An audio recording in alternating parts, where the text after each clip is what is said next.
Corona की इस महामारी के बीच एक 3 BHK के घर में रहने वाले महेश जी ने एक NGO के कर्मचारी को कॉल किया और कहा कि मैंने 2 दिन से कुछ नहीं खाया है, प्लीज अगर आपके पास कुछ खाने को हो तो भेज दीजिए, बड़ी मेहरबानी होगी। वह NGO का कर्मचारी तुरंत 2 टाइम का खाना लेकर निकल पड़ा। दिए गए एड्रेस पर पहुंचा, देखा कि ये क्या, बाहर गाड़ी खड़ी है, एक बाइक भी है, गमले भी है, बाहर से आलीशान घर दिख रहा है।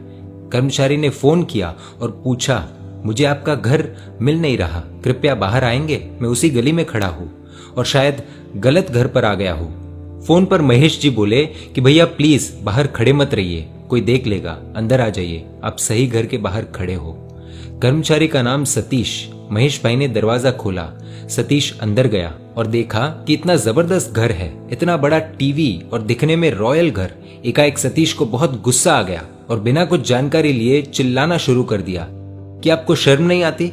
महामारी फैल रही है, लोगों की जान खतरे में है, हजारों लोग गरीबों के लिए मुफ्त में खाना भेज रहे हैं और आप इतने अमीर होने के बावजूद फोन करके खाना मंगवा रहे हो।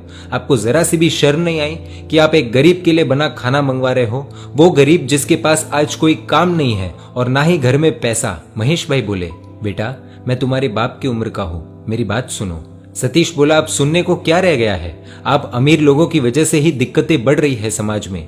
महेश भाई बोले, बेटा ऐसा नहीं है, ये घर जो तुम देख रहे हो वो हमारा नहीं है, हमने रेंट पर लिया था।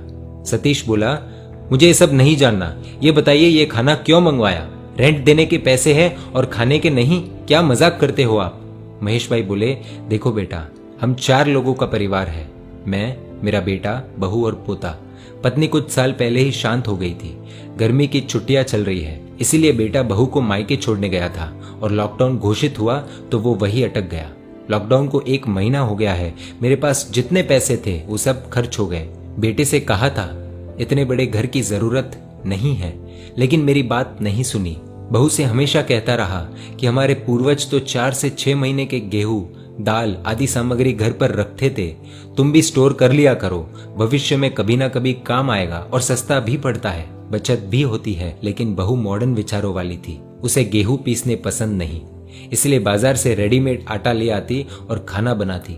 महीने में 15 दिन तो बाहर से ही खाना आता था। बेटा हमेशा से बेटे को कहा कि घर पर कुछ पैसे नकद हमेशा रखने चाहिए, लेकिन मेरी एक न सुनी। इन्वेस्टमेंट के नाम पर सारे पैसे इधर उधर दे दिए, आज घर की तिजोरी खाली है। बेटे को कहा था कि बाइक है तो कार की क्या जरूरत है, लेकिन बेटा नहीं माना, EMI पर कार खरीद ली। पोते को साधारण स्कूल में डालने को कहा तो बेटे और बहू ने हंगामा खड़ा कर दिया। एजुकेशन लोन लेकर बड़ी स्कूल में डाला।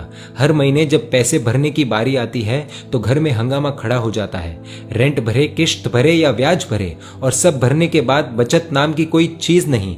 शॉपिंग के नाम पर क्रेडिट कार्ड से अनगिनत कपड़े खरीदे, और जब पैसे भरने की बारी आती है तो घर में फिर हंगामा होता है। जब हम छोटे थे, गाँव में थे, खेती करते, 2 वक्त का खाना आराम से मिल जाता, परिवार के साथ वक्त बिताते, रोज माँ हमें खाना खिलाती, सिर्फ 4 जोड़ी कपड़े हुआ करते थे, छोटा सा घर था, खुश थे। आज इस शहर में इतना बड़ा घर है, लेकिन सर पर इतना बोझ है कि अब पछतावा हो रहा है कि गांव छोड़कर क्यों आए हम, और आए तो क्या लेने आए, ये दुखों का पहाड़। दिखावे वाली दुनिया में नकाब हटाओ तो हर मिडिल क्लास आदमी दुखी है, वो अपने तरीके से जी नहीं पाता। स्टेटस के नाम पर समाज ने इतना बोझ सर पर डाल दिया है। बेटा मेरी एक न सुनी, मैं इधर इतने बड़े घर में अकेला हूँ। बेटे ने एक फोन नहीं किया ये जानने के लिए कि मैं जिंदा भी हूँ या नहीं।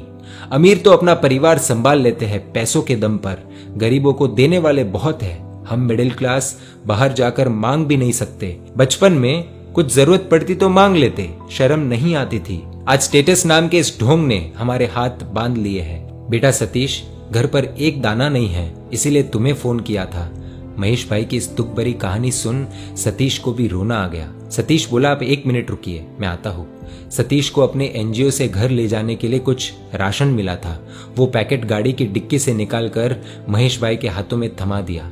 महेश भाई की ऐसी स्थिति थी कि मना भी नहीं बोल पाए। सतीश बोला, यदि आपको बुरा न लगे तो एक बात कहूं, जिस समाज के लिए आप जी रहे हो वो समाज आपकी मदद करने नहीं आ रहा।